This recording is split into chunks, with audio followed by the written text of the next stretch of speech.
এবারে নির্বাচনকে সামনে রেখে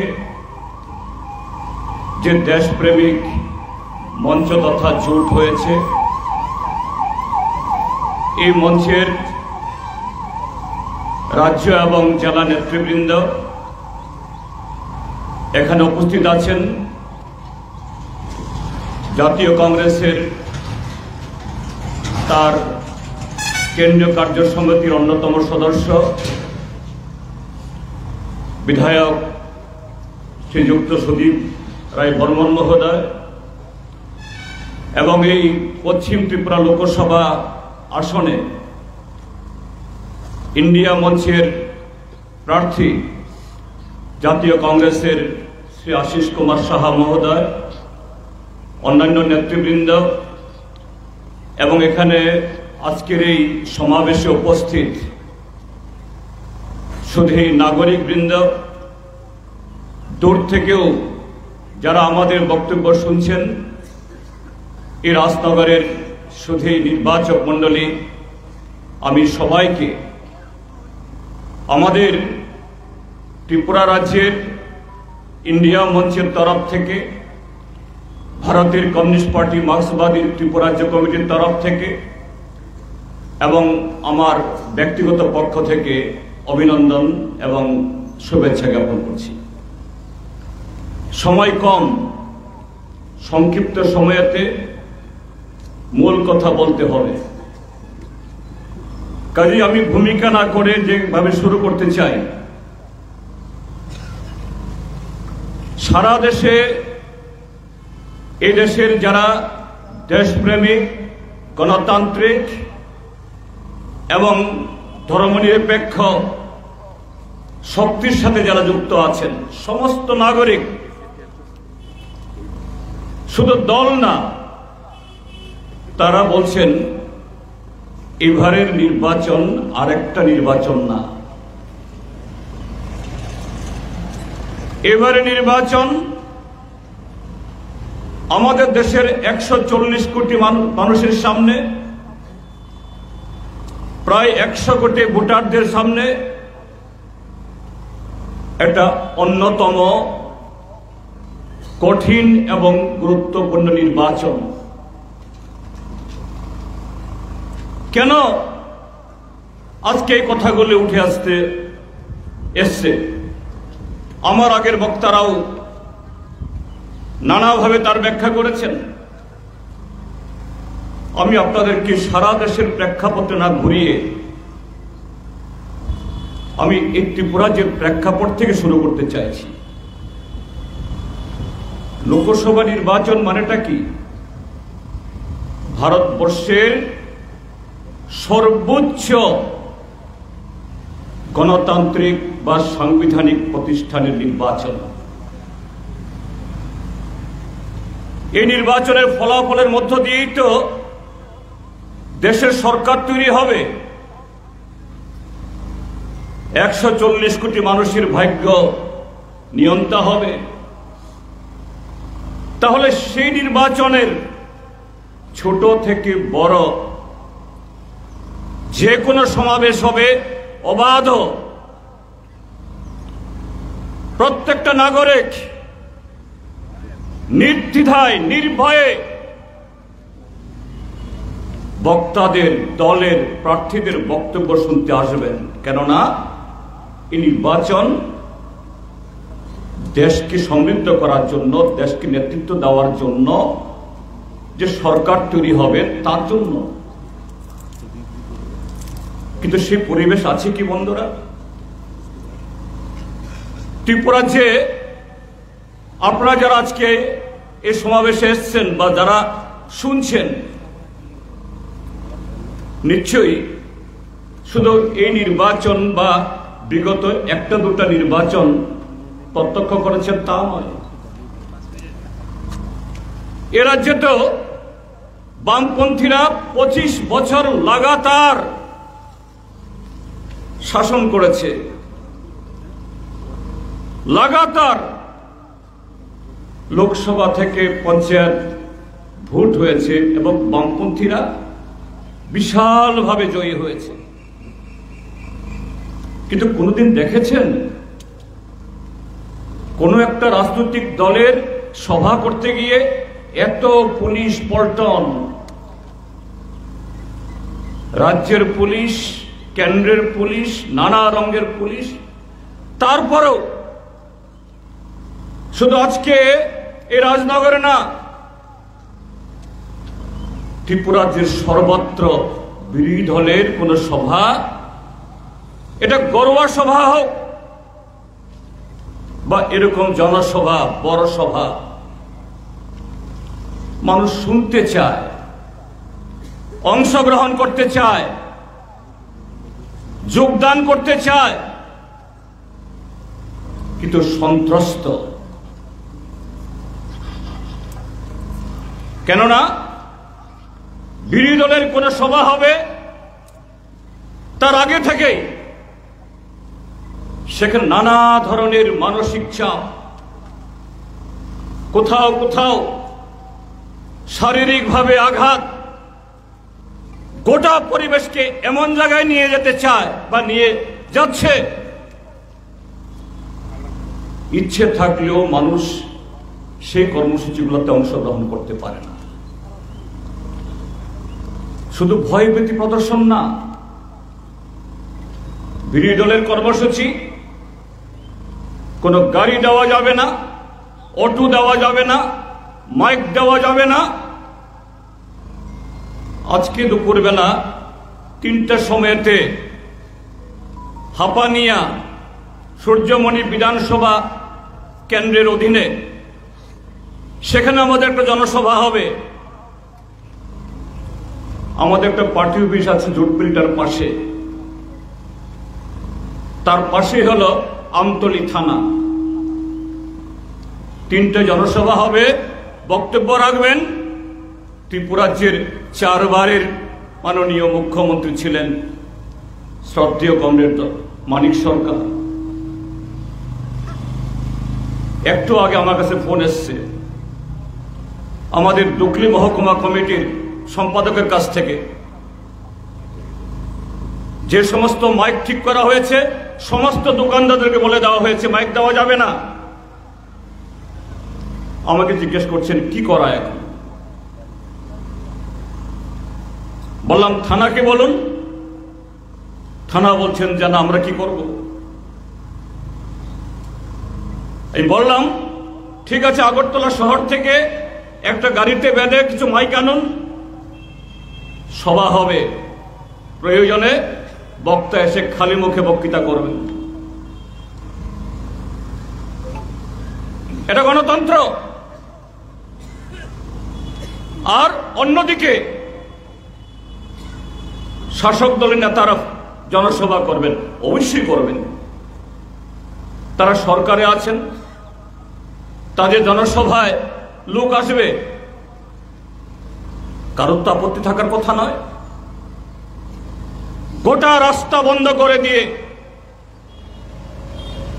গাড়ি স্ট্যান্ড থেকে, অটো স্ট্যান্ড থেকে সমস্ত গাড়ি, 4 চাক্কার 3 চাক্কার সমস্ত গাড়ি তুলে নিয়ে গিয়ে যেতেই হবে। বিরোধী দলের কোন কর্মসূচি কোন বাজারে হবে, ফরমান জারি করা হচ্ছে এতটা থেকে এতটা ইন্ডিয়া ব্লকের সভা, ওই সভাকালীন সভাতে কোনো দোকান খোলা যাবে না, সব দোকান বন্ধ রাখতে হবে। প্রায় প্রতিদিন হচ্ছে। এটা গণতন্ত্র।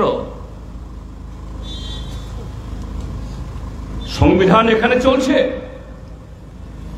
কেন বলতে হচ্ছে এই ভোট শুধু আর একটা সরকার তৈরি করার ভোট না, শুধু একজন প্রতিনিধিকে সংসদে পাঠানোর ভোট না,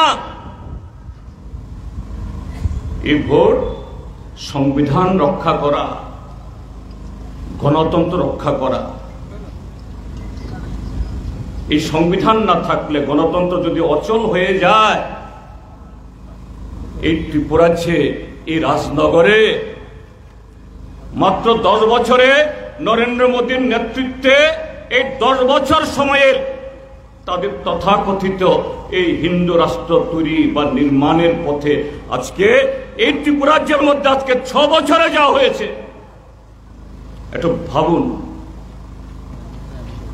আমি শুধু যারা সিপিআইএম, কংগ্রেস, সিপিআইএমএল বা অন্য বিজেপি বিরোধী শক্তি যারা এবার ঐক্যবদ্ধ হয়েছেন তাদের কথা বলছি না। আমি ভারতীয় জনতা পার্টি তাদের জেনেই হোক বা বুঝে, সচেতন ভাবে হোক বা অচেতন ভাবে, যারা এখনো বিজেপির পেছনে হাঁটছেন, বিজেপিকে ভোট দিয়ে তাদের প্রতিশ্রুতি পালন করবে এই আশা নিয়ে যারা তাদেরকে সমর্থন করছেন, আমি তাদের সবাইকে বলবো,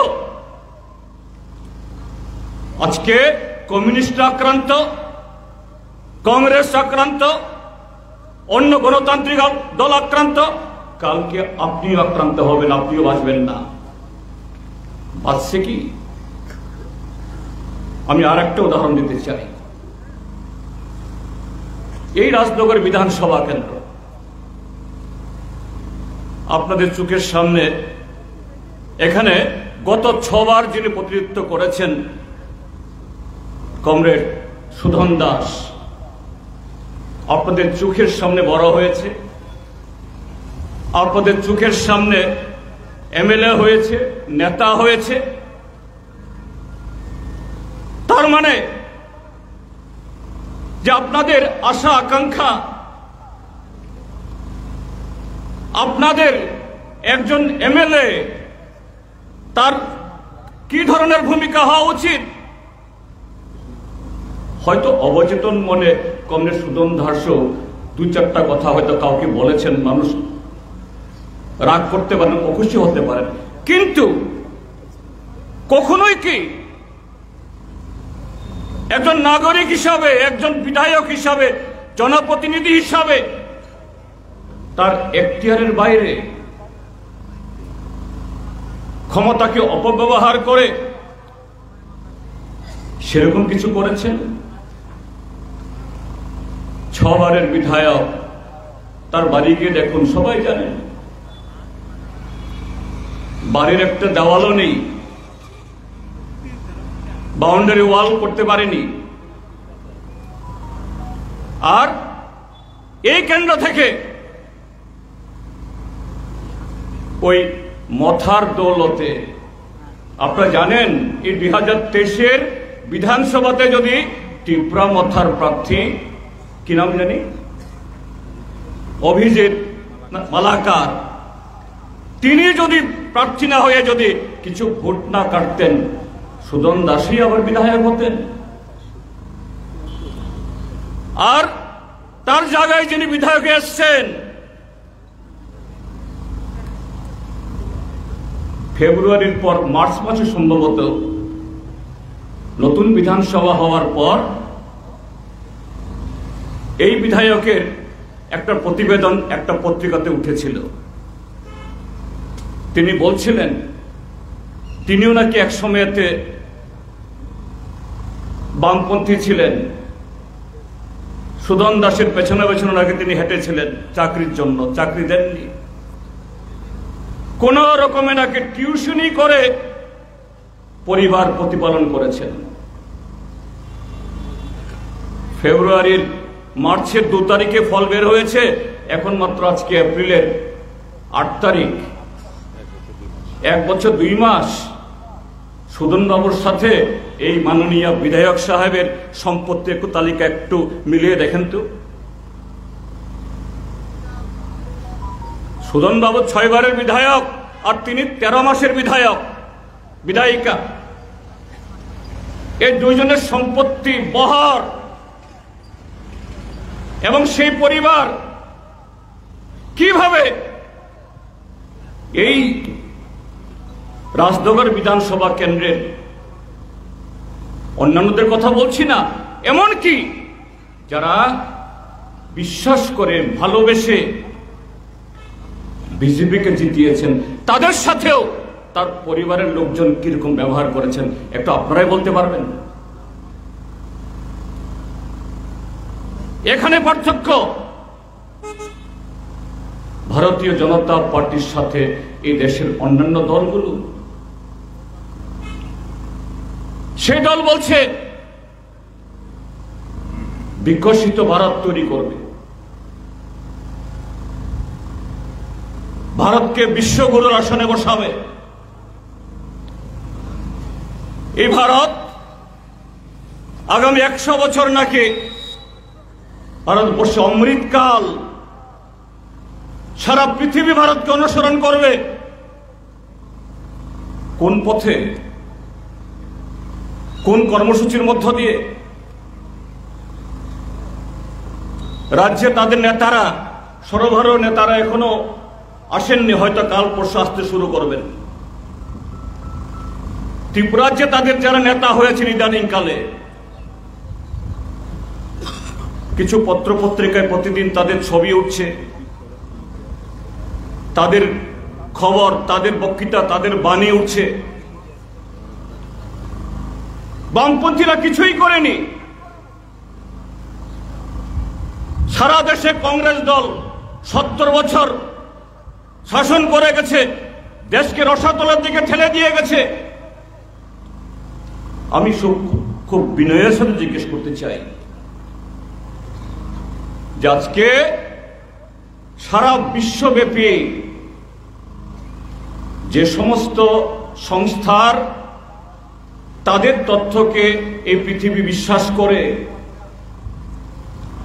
পৃথিবীর সংখ্যাগরিষ্ঠ দেশ বা রাষ্ট্রসংঘ, আন্তর্জাতিক যে ILO শ্রমিক সংস্থা যে রিপোর্টকে গ্রহণ করে, সেই সমস্ত তথ্যে ভারতের অবস্থান কি?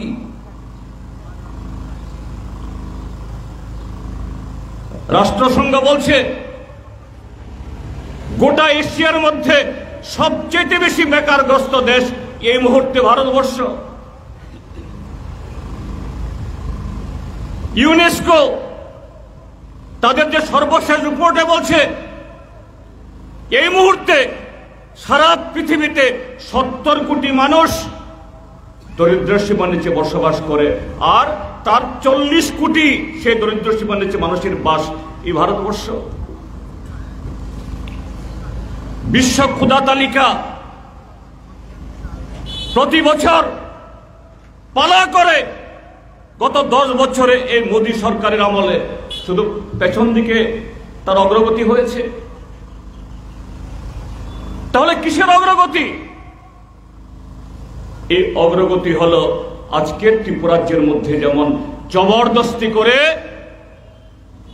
ভারতীয় জনতা পার্টি যে কথা বলে এটাকে বিশ্বাস করতে হবে, ওরা ওই ফ্যাক্টরিতে গিয়ে ফ্ল্যাগ ছাপিয়ে যেটা টাঙিয়ে দেবে এটাকেই কবুল করতে হবে। সেই প্রগতি বাস্তবের সাথে এই প্রগতির কোনো সেই সম্পর্ক নেই। ক্ষুধা হোক, বেকারিত্ব হোক, কৃষিতে বিকাশ হোক, শিল্পে বিকাশ হোক, সমস্ত কিছুতে তারা বলছেন আপকি বার 400 পার। বিনয়ের সাথে জিজ্ঞেস করতে চাই, বিগত 2টি নির্বাচনের বৈতরণী তারা কিভাবে পার হয়েছে? 2014 সাল কি বলেছিল? যুবকদের বলেছে তোমাদের বছরে 2 কোটি চাকরি হবে। কৃষকদের বলেছিল তোমাদের সমস্ত ঋণ মুকুব হবে, উৎপাদিত পণ্যের দ্বিগুণ দাম হবে, আর সেই পণ্যের ন্যায্য মূল্য পাওয়ার জন্য সংবিধানে এই পার্লামেন্টে আইন হবে, জিনিসপত্রের দাম কমবে, আর বিদেশে যে কালো টাকা গলে গেছে সমস্ত কালো টাকা উদ্ধার করে প্রত্যেক পরিবারের অ্যাকাউন্টে 100 দিনের মধ্যে 15 লক্ষ টাকা করে জমা হবে। মানুষ এই কথাগুলি শুনতে শুনতে বিরক্ত, তো বলতে হয়, স্মরণ করে দিতে হয়। বলুন, সমস্ত কর্মসূচি রূপায়ণের অর্থ তুলে নিয়ে আসবেন বলে ধোঁকা দিয়েছেন।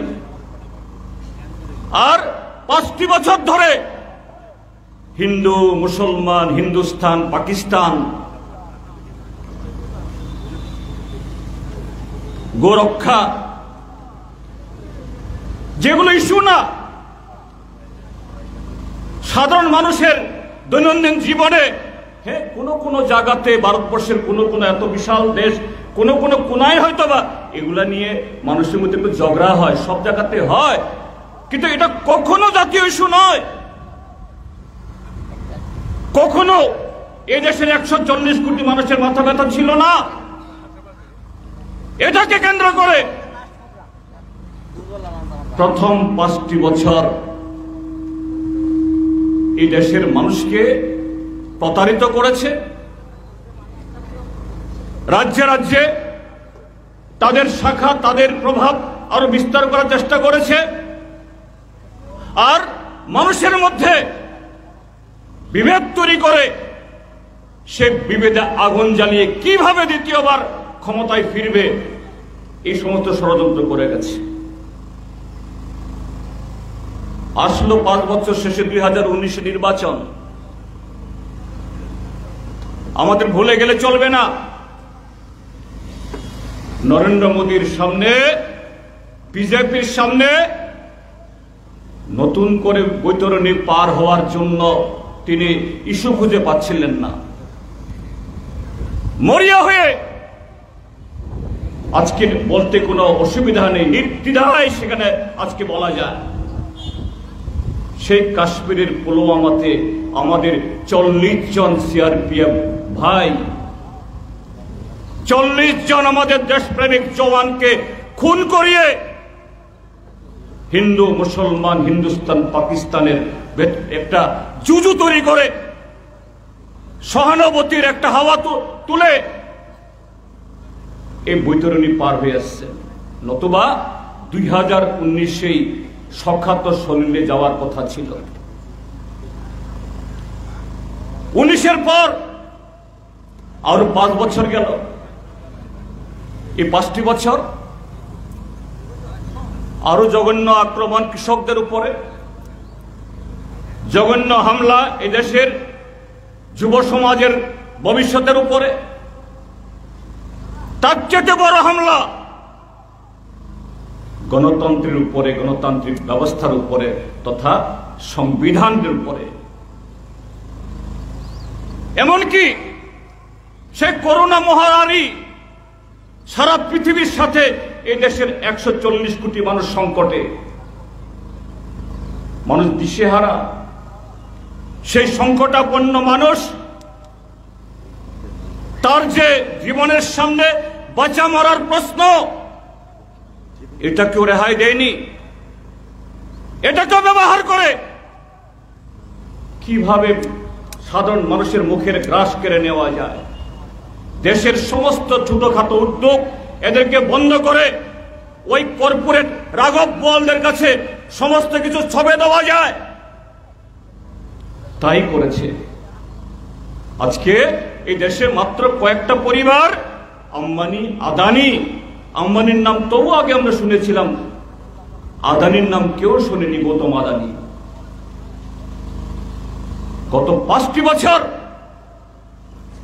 কি কৃষি আইন পরিবর্তন, কি শ্রমিক আইন পরিবর্তন, কি শিল্প আইন পরিবর্তন, যা কিছু করেছে আদানি এবং আম্বানির তার পকেট ভরানোর জন্য, সারা দেশের সম্পদ, মানুষের জীবন তুলে দেওয়ার জন্য। তা কেন করেছে এখন সব খুলসা হয়ে গেছে। এই যে ইলেকটোরাল বন্ড, নির্বাচনী বন্ড, এই অভিযোগ এখন সিপিআইএম এর না, কংগ্রেসের না, বা নির্মলা সীতারামনের স্বামী ওই পারকালা প্রভাকরের না, এটা সাধারণ নাগরিকের অভিযোগ না। কে বলছে? ভারতবর্ষের সর্বোচ্চ আদালত সুপ্রিম কোর্ট বলছে এই আইন অসাংবিধানিক, বেআইনি। তার মানে হলো কি,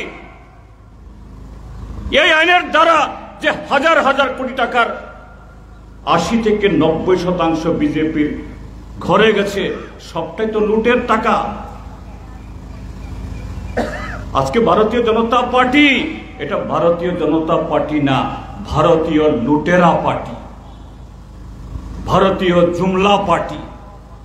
এই টাকায় ওরা হেলিকপ্টারে ঘুরে, প্লেনে চড়ে, এই টাকায়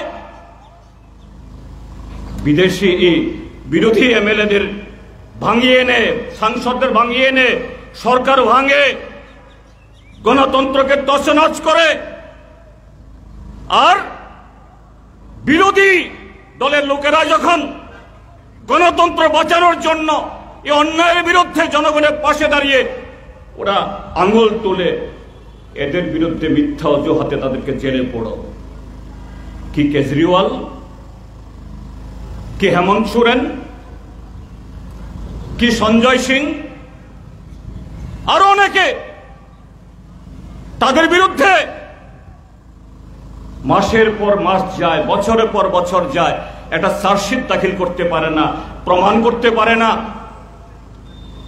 কিন্তু তাদেরকে ঢুকাতে হবে। তাহলে ইলেকটোরাল বন্ডে সুপ্রিম কোর্ট যাদেরকে চিহ্নিত করল, ইডি, সিবিআই এবং এই ইনকাম ট্যাক্সকে দিয়ে, তাদের করে সিবিআই যাবে না কেন? কেন জেপি নাড্ডাকে তিহার জেলে পাঠানো হবে না? কেন নরেন্দ্র মোদীকে জিজ্ঞাসাবাদ করা হবে না? তো এই জন্য বলছি, গণতন্ত্র, সংবিধান বাঁচানোর লড়াই, এটা শুধু আরেকটা নির্বাচন না। সে নির্বাচনে আমরা যারা ত্রিপুরাজ্যের মানুষ আছি, এবারে নির্বাচন আমাদের কাছে একদিক থেকে দুর্ভাগ্য, আরেকদিকে সৌভাগ্য। সেটা কি? 5টা বছরের অপশাসনে ত্রিপুরাজ্যের মানুষ বুঝে গিয়েছিল এই বিজেপি কেমন। এই যে পশ্চিম ত্রিপুরা আসনের বিজেপির প্রার্থী বিপ্লব কুমার দেব, যিনি ত্রিপুরাজ্যের রাজনৈতিক সংস্কৃতিতে গুন্ডা সংস্কৃতি যিনি এখানে জন্ম দিয়েছেন, বাইক বাহিনী, আগুনে বাহিনী, লুটেরা বাহিনী, ত্রিপুরাজ্যের পুলিশ প্রশাসন, সাধারণ প্রশাসন সবকিছুকে পঙ্গু করে দিয়েছে, এখনো ঠিকভাবে উঠে দাঁড়াতে পারিনি। আমি পুলিশ বাহিনীর দোষ দিচ্ছি না, তারা দায়ী না, এর কারণে দায়ী শাসক দল। এবং কি পরিমাণ অপরাধ করলে পরে একজন মুখ্যমন্ত্রী 48 ঘন্টা আগে আমাদের দক্ষিণ ত্রিপুরাতে কোথাও এসে বক্তৃতা করছিলেন, আগামী 25 বছর আমি মুখ্যমন্ত্রী থাকব, আমি অচল হয়ে গেলে তারপরে আর অন্য কেউ ভাবুক কে মুখ্যমন্ত্রী হবেন, 2047 ইংরাজি এই চেয়ারটা আমার জন্য বুক করা আছে। 48 ঘন্টা পার না হতেই চেয়ার থেকে তাকে লাথি মেরে ফেলে দেওয়া হলো। আমরা ত্রিপুরাজ্যের মানুষ এখনো জানি না কি তার অপরাধ ছিল। এখন বড় বড় কথা বলছেন, নীতিবাক্য বলছেন। ডাক্তার মানিক সাহা, বিজেপির সভাপতি রাজীব ভট্টাচার্য বা কেন্দ্রীয় নেতারা আসবেন, অন্তত কেন বিপ্লব দেবকে মুখ্যমন্ত্রীর পদ থেকে নামাতে হয়েছিল, এই কথাগুলো ত্রিপুরাজ্যের মানুষের কাছে বলুক, এরা যদি সত্যিকারে গণতন্ত্রের প্রতি বিন্দুমাত্র শ্রদ্ধা থাকে। কিন্তু তাদেরকে বাঁচিয়ে দিল গত 23 নির্বাচনে ত্রিপুরা মথা। ওরা বলছে জাতি ছাড়া আমাদের কোনো আর চিন্তা নেই, লক্ষ্য নেই, স্বপ্ন নেই, সব জাতিকে কেন্দ্র করে। গ্রেটার ত্রিপুরা ল্যান্ড, কোন কম্প্রোমাইজ, কোন ধরনের মাথা নত করব না। গোপন প্রেম করে রাজনগরের মানুষ তো চোখের সামনে দেখলেন।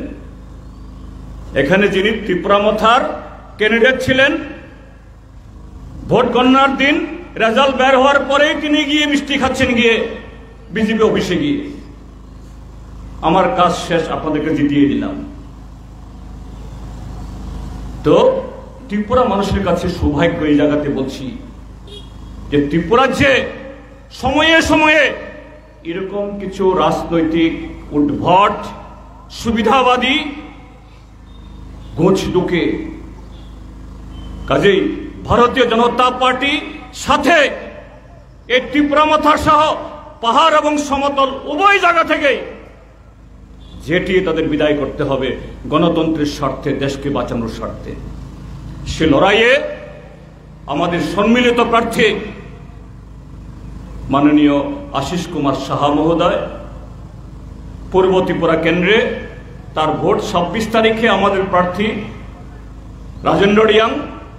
আমি আশা করব এই দমবন্ধকর অবস্থা থেকে বেরিয়ে আসার জন্য রাজনগরের মানুষ যারা মিটিংয়ে বেরোতে পারছেন না, কথা বলতে পারছেন না, কোনো তার অধিকার অনুযায়ী সে অধিকার ভোগ করতে পারছেন না, তারা এই ভোটটাকে শুধু একটা লোকসভার ভোট না, দেশকে, রাজ্যকে এবং সার্বিক যে আজকে এই অরাজকতা থেকে বেরিয়ে আসার জন্য একটা সুবর্ণ সুযোগ হিসেবে ব্যবহার করে অকুত ভয়ে একসাথে বেরিয়ে আগামী 19শে এপ্রিল হাত চিহ্নে ভোট দিয়ে আমাদের প্রার্থী আশিস বাবুকে বিপুল ভোটে জয়যুক্ত করবেন এই আশা ব্যক্ত করে আবারও সবাইকে নমস্কার, অভিনন্দন, আদাব এবং শুভেচ্ছা জানিয়ে আমার বক্তব্য শেষ করছি। ইনকলাব জিন্দাবাদ।